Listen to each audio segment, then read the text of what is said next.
Amis amateurs de transport en commun, bonjour et bienvenue dans cette nouvelle vidéo. Aujourd'hui, je vous présente un site internet, une petite application sobrement intitulée Encyclopédie des mobilités alternatives, sur laquelle j'ai travaillé depuis maintenant quelques années et que je mets enfin à disposition. Alors, l'Encyclopédie des mobilités alternatives, c'est quoi? Quels sont les objectifs derrière ce projet? Qu'est-ce que vous pourrez y retrouver? Voir comment vous pouvez y contribuer. C'est ce que je vous propose de voir donc dans cette vidéo. Depuis maintenant 2018, je travaille sur la constitution d'une base de données sur les transports en commun. Alors, toute proportion gardée, mais c'est un projet que j'ai mené en parallèle de ma thèse. Pour bien commencer, situer le contexte, donc je suis de mon côté ingénieur urbaniste et docteur en aménagement et en urbanisme, et j'ai réalisé une thèse de 2018 à 2022 sur la modélisation dans le domaine des transports. Dans ce cadre, j'ai accumulé pas mal de données sur les transports, aussi bien des ressources bibliographiques que des données plus comptables, enfin quantitatives on va dire. Ce projet il a continué un peu après et j'y ai travaillé, je l'ai façonné aussi pour y inclure d'autres sources de données et depuis quelques mois je travaille à la mise en forme finalement de cette base de données pour pouvoir vous la proposer et surtout pour qu'elle puisse vivre aussi au travers de contributions régulières, les miennes en l'occurrence, ou de d'autres membres, puisque l'application autorise d'inclure de nouvelles personnes dans ces contributions. Et voilà comment ça se présente. Alors, pour bien comprendre un peu quel est l'objectif derrière cette application et quel est l'objectif derrière cette base de connaissances ouverte sur les mobilités alternatives, il faut un peu que je vous partage ma vision de la mobilité. Et si vous êtes sur cette chaîne et que vous avez déjà découvert quelques autres de mes vidéos sur les transports en commun et les réseaux de transports en commun fictifs, vous la connaissez un petit peu. Cette philosophie, c'est la suivante, c'est que aujourd'hui, le secteur de la mobilité, des transports, est le secteur le plus émetteur de gaz à effet de serre en France. C'est un chiffre que j'ai remis ici, hein, c'est 34% des émissions. Parmi ces 34%, on a 94% qui sont issus du transport routier. Et toujours parmi ces 34%, on a 53% des émissions des secteurs du transport qui sont liées à la voiture particulière. C'est-à-dire que dans l'ensemble des émissions de la France, la voiture particulière, ça représente environ 20% des émissions. C'est énorme, et pour autant, le constat que je fais en m'informant sur l'actualité, sur les politiques de mobilité, c'est que cela reste un domaine assez peu exploré, ou en tout cas avec des solutions qui ne permettront pas de réduire drastiquement ces émissions. C'est pas la conversion du parc automobile à l'électrique qui va nous offrir une solution durable pour les mobilités. Pour moi, les solutions, elles existent, elles sont multiples. Alors, c'est d'abord le développement de ce que j'ai appelé les mobilités alternatives, et ici, alternative doit être pris dans le sens alternative à l'automobile individuelle, à la voiture particulière, et donc inclure aussi les transports en commun. C'est pas toujours comme ça qu'on définit les mobilités alternatives. Moi, je vais inclure transports en commun, vélo et marche dans les mobilités alternatives, sous-entendu donc alternatives à l'automobile. Et donc l'idée de ce site, de cette base de données, c'est de parler de ces mobilités alternatives, donc transport en commun en premier lieu, vélo et marche, au travers de plusieurs fonctionnalités, plusieurs présentations de la donnée.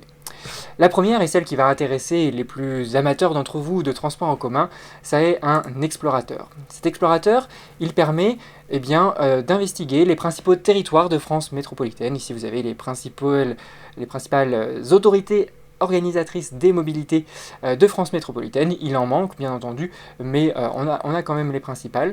Et puis lorsque vous cliquez sur un territoire, vous avez accès à une sorte de fiche descriptive du réseau. Alors aujourd'hui, cette fiche, elle donne quelques informations génériques ici, qui sont reprises, hein, qui viennent de bases ouvertes. Hein. Toutes les bases de données qui sont utilisées ici sont ouvertes, ou en tout cas les données sont ouvertes. J'ai également quelques données INSEE qui sont, à mon sens, intéressantes à croiser avec la mobilité, hein, qui viennent en fait soutenir un petit peu, qui ont une importance en tout cas pour les politiques de mobilité, hein, la structure selon l'âge, etc. Puisqu'on sait que des personnes âgées vont avoir plus de difficultés par exemple de mobilité, les personnes jeunes sont plus enclines par exemple à prendre les transports en commun, etc. Donc la structure selon l'âge a une importance est assez importante à connaître. Bon, voilà pour les données INSEE. Vous allez avoir un onglet qui, je pense, va plaire le plus à tous ceux qui me suivent sur cette chaîne, qui est celui des réseaux de transport en commun. Alors tous ne sont pas encore mobilisés parce que c'est quand même un travail relativement conséquent, bien que j'utilise là encore des données ouvertes, hein, les sources de données GTFS notamment, pour constituer ces cartes. Alors ici on est sur Tours, donc c'est pas forcément le plus impressionnant, mais par exemple on va aller faire un tour sur la ville de Strasbourg, ce qui me permettra de vous montrer le menu tuiles. Alors il n'y a pas forcément des photos encore partout, parce que ce sont mes photos personnelles bien entendu, mais par exemple ici sur Strasbourg, j'ai modélisé très récemment le réseau, et puis je compte améliorer ça un petit peu aussi, à partir des données GTFS, et puis quelques complétions, parce qu'elles ne sont pas directement exploitables pour les faire rentrer dans mon outil. Donc vous avez le plan du réseau, que je trouve assez chouette en réalité, le descriptif des lignes avec des petits thermomètres de ligne avec les différentes stations, vous pouvez cliquer là-dessus. Il y a aussi dans les données, on ne les voit pas forcément ici, mais si, on a aussi les années d'ouverture en fait, des stations et des sections de voies. Donc c'est des choses que vous pouvez requêter, et certainement que je rajouterai d'ici quelques semaines la possibilité d'avoir des couches chronologiques et de voir le réseau s'agrandir au fil du temps, puisque si les données sont renseignées, ça sera des choses qui sont possibles. Le cœur de la base de données, c'est cette base de données des fréquentations. C'est quelque chose qui n'existe pas à ma connaissance par ailleurs. On n'a pas une base de données nationale des fréquentations des réseaux de transport en commun, en tout cas aussi complète entre guillemets. Toutes les autorités organisatrices n'ont pas des données aussi complètes. Ici, je les ai reconstituées sur Strasbourg pour pouvoir vous faire la vidéo du transport en commun, des tramways fictifs de Strasbourg. Donc c'était assez intéressant d'aller se plonger donc, dans les rapports d'activité de la CTS pour choper toutes les statistiques de fréquentation, et puis certains autres documents viennent les reconstituer jusqu'à 2016, mais après il a fallu les reconstituer une par une en épluchant les rapports, donc les rapports d'activité de la CTS en particulier. Donc voilà, vous avez tout ça, et puis si jamais vous voulez les sources, tout est décrit ici, bien évidemment. Et enfin, cette page ici sur les réseaux se termine par un petit historique qui gagnerait à être encore un peu mis en forme, mais les principales fonctionnalités sont là, qui reprend les créations. Alors bien entendu, ça ne tient pas compte des changements, par exemple. Alors c'est très vrai sur Strasbourg ici, hein, où je crois que la ligne E et F ont changé de terminus en reprenant l'une ou l'autre des sections qui ont été créées auparavant. Donc cela n'apparaît pas hein, dans cet historique, tout simplement parce que l'historique est déduit de ce qui est renseigné ici sur la cartographie. Donc ça c'est pour la partie réseau de transport en commun. Viendra d'ici quelques semaines là encore le pendant sur le réseau cyclable structurant, pour parler un peu vélo aussi. Ça devrait être assez intéressant. Ensuite, vous allez avoir des ressources. Alors on va se rebasculer sur une autre ville, parce que ici sur Strasbourg on n'en a pas. Par exemple, si je reviens sur Tours, vous allez avoir quelques ressources, donc les vidéos par exemple que j'ai déjà réalisées sur cette chaîne, des petites cartes aussi si ça vous intéresse. Dans mes heures perdues, qui ne sont pas si nombreuses que ça, je réalise quelques cartographies, donc là on est plus sur des choses parce que c'est cool de faire ce genre de cartes, c'est tout. Et puis ensuite quelques éléments bibliographiques, si toutefois il y en a en lien avec cette autorité organisatrice. Pour certains réseaux, je vais dans l'avenir bien évidemment aussi faire quelques posts de blog. Donc je me suis promené très récemment sur le chantier de la ligne B du tramway de Tours, donc vous avez ici un petit reportage photo que vous pourrez regarder. Et enfin cette page indexe les différentes actualités des réseaux. Donc là je me branche à différentes API pour essayer de récupérer ça le plus fidèlement possible, le plus à jour possible. C'est pas encore complètement bon, mais vous voyez que par exemple ici sur le réseau de Tours on en a pléthore. Il y a une vraie base de données sur Tours, parce que c'est le réseau sur lequel je me suis concentré, étant donné que je suis originaire de Tours et que c'est un réseau qui m'a beaucoup intéressé. Mais c'est vraiment celui qui vient illustrer l'ensemble de cette base de données et qui ne demande qu'à être complété. Donc ça c'est la première partie. Les réseaux actuels, c'est un peu partagé finalement l'état des lieux comment dire, des réseaux et des territoires en termes de mobilité. Alors ça se concentre essentiellement ici sur les territoires urbains. J'ai bien conscience que la mobilité est aussi un enjeu assez important dans les territoires ruraux, mais plus encore que dans les territoires urbains, je trouve que ça s'articule avec des politiques d'aménagement du territoire. Parce qu'on aura beaucoup de difficultés à venir les irriguer totalement en transport en commun. Donc c'est aussi des territoires où, à mon sens, la voiture conservera un domaine de pertinence. Allant avec cet explorateur, on a un comparateur qui est au stade du début de sa conception. L'objectif au départ, c'était de pouvoir comparer des fréquentations de réseaux de transport en commun. Donc ici, c'est la seule fonctionnalité qui est aujourd'hui disponible, mais j'ai tout un plan de développement pour inclure d'autres statistiques et véritablement permettre la comparaison des territoires entre eux. Et c'est là que l'outil et la base de données va prendre son sens, c'est qu'on va pouvoir aussi analyser les politiques de mobilité, comparer par exemple la longueur des réseaux cyclables, la longueur de réseaux de transport public structurants, de voies bus, de tout ce que l'on veut, si toutefois on a les données derrière. Ici, on compare uniquement les fréquentations pour le moment.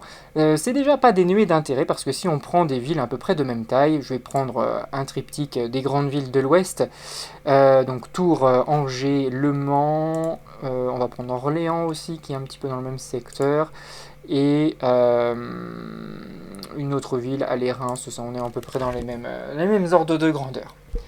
Alors vous voyez qu'ici on n'a pas des données partout, comme je vous le disais, il y a la période de 2007 à 2016 elle est plutôt bien couverte parce qu'il y a des documents qui recensent ça pour quasiment toutes les autorités organisatrices des mobilités, mais depuis 2016-2017 et jusqu'à aujourd'hui, d'ailleurs la donnée 2026 elle est complètement fausse pour Tours, parce que l'année 2026 c'est pas terminé. Peut-être un petit reliquat de test ici. Bref,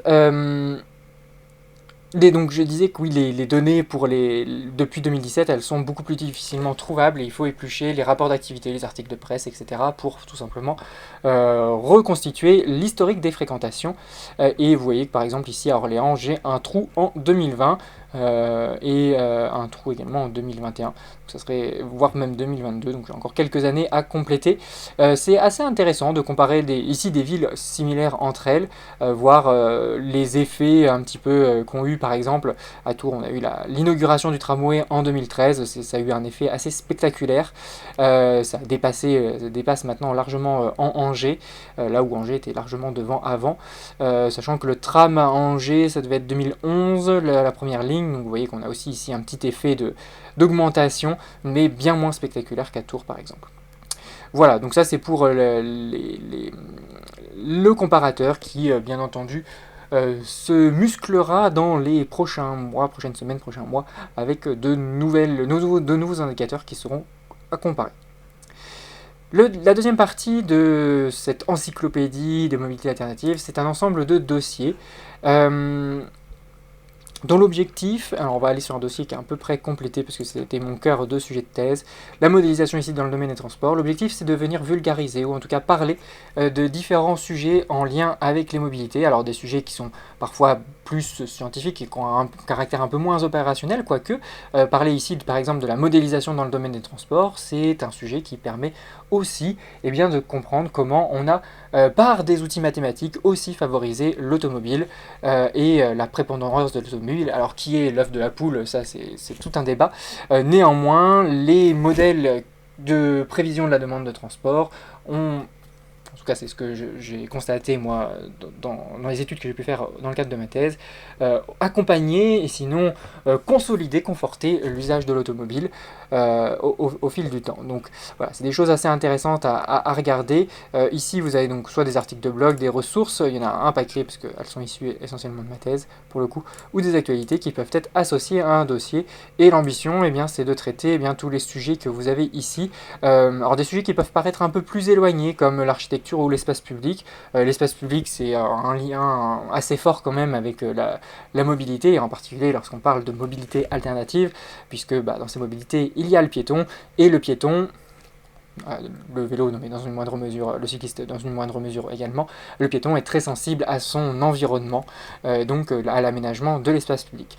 On parle ici, par exemple, on parlera ici, par exemple, plutôt de la répartition de l'espace public, hein, comment dans des villes densément peuplées, eh bien, on fait des choix parfois drastiques pour affecter telle ou telle part de l'espace public à tel ou tel usage. Alors ça peut être des usages de déplacement, mais pas que. Faut pas oublier que l'espace public peut servir aussi à autre chose, en particulier à la flânerie, à la pause, à faire des terrasses, voilà, un usage commercial du coup, apporter aussi des fonctions un peu écologiques, hein, c'est-à-dire de la végétation, etc. Voire des fonctions de traitement de l'eau avec les noues paysagères, etc. Donc voilà, l'espace public, c'est un sujet qui est passionnant. J'ai pu travailler à peu près 2 ans sur ce sujet-là dans le cadre professionnel, et qui est bien évidemment en lien avec les mobilités.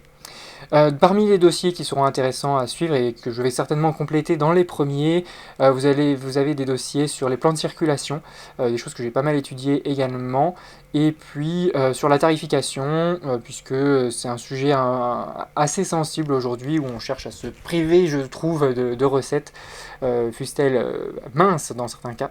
Voilà, le sujet de la tarification, parce qu'on entend tout et son contraire dessus, tarification sous-entendu des transports en commun. On aura aussi un sujet, je ne sais pas tellement dans quel dossier je pourrais le mettre, peut-être sur l'économie des transports. C'est un sujet qui est très très large dans l'économie des transports, mais le sujet du commerce par exemple, et pour débunker un petit peu le mythe du no parking, no business. C'est des études qui existent de part et d'autre et qu'il conviendrait de synthétiser et d'en faire peut-être un petit article pour essayer d'analyser le vrai du faux sur ce sujet-là. Voilà, donc ça c'est l'ambition un peu des dossiers thématiques qui sont largement à compléter, bien évidemment.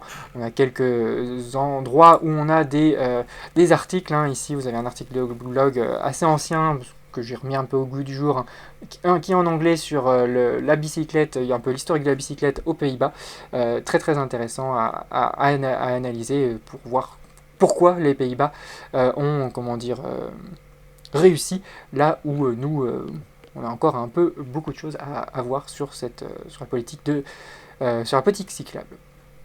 Et pour terminer la présentation de ce site, on va avoir donc le blog, hein, c'est ni plus ni moins les articles que je vous ai déjà présentés, il y en a quelques-uns ici, ça va s'enrichir également au fil du temps.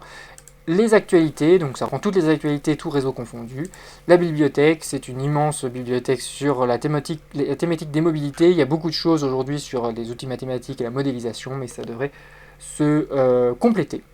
Et puis enfin, quelques éléments sur le projet, l'organisation de la base de données, etc. Bref, tout ça ici. J'espère que ce site internet vous plaira, n'hésitez pas à aller le consulter, à pourquoi pas aussi me faire des suggestions de choses que je pourrais intégrer. Si vous voulez y contribuer, ça serait avec plaisir, mais il faudrait qu'on discute un petit peu ensemble, donc n'hésitez pas à me contacter sur Discord, par MP, ou sur les adresses qui sont disponibles ici ou là. Voilà, merci d'avoir suivi cette vidéo, cette petite présentation, et on se retrouve dès la semaine prochaine avec une nouvelle vidéo de transport en commun fictif où on ira à Strasbourg pour une première partie. Allez, merci d'avoir regardé et à très bientôt.